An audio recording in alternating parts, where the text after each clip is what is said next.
नमस्कार, मी प्रमिला जमरे।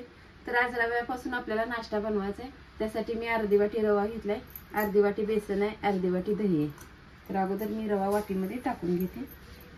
त्यातच आपल्याला बेसन पण मिक्स करायचं आहे। एक बारीक चिरून हिरवी मिरची घेतली, ती पण टाकून घेते आणि सगळं दही ओतून घेते।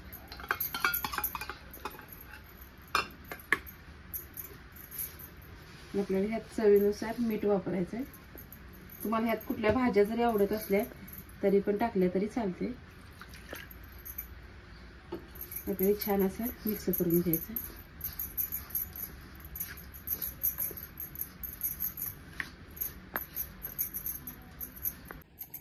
तर असं रवा आणि बेसन थोडंसं घट्ट वाटतंय आपल्याला। हे रवा फुगल्यानंतर अजून लेस घट्ट होईल, म्हणून आणखी थोडं मी पाणी ओतून घेते यात।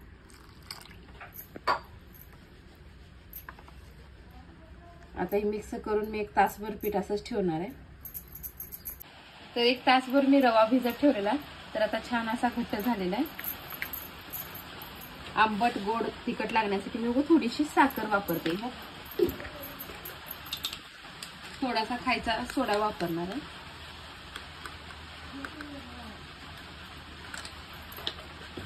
त्याच्यावर थोडंसं तेल ओतून घेते मी, जास्त पण नाही ओतलेलं। आणि आता ह्याला मिक्स करून घेते।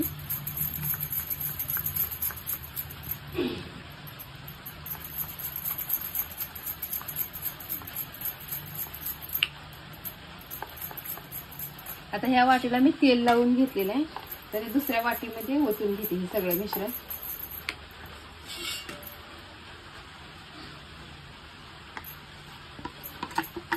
सगळं रवा बेसन मी एका वाटीमध्ये दुसऱ्या ओतून घेतलेलं आहे। तर इकडे मी गॅसवर कढई ठेवली आहे, त्यात एक स्टँड ठेवलेला आहे।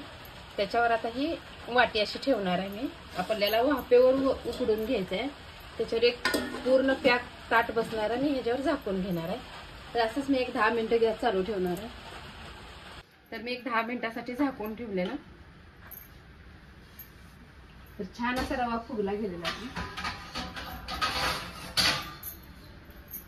आपण त्याला एका ताटामध्ये काढून घेऊया। थोडंसं थंड पण झालेलं आहे।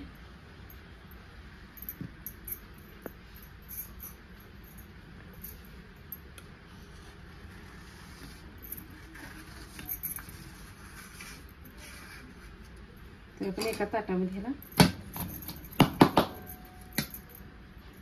थोडंसं खाली वाटीला चिटकलं होतं, तर आता हे सवासं करून घेते मी।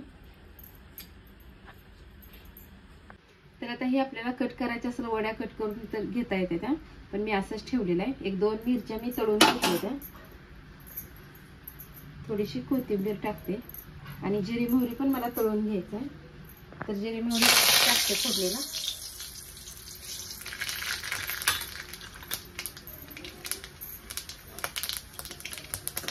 तर जिरी मोहरी तडतडली की आपल्याला गॅस बंद करायचा आहे।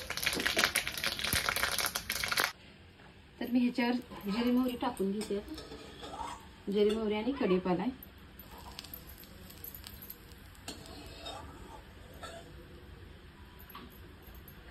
रवा आणि बेसन पासून बनवलेला नाश्ता आपला तयार आहे।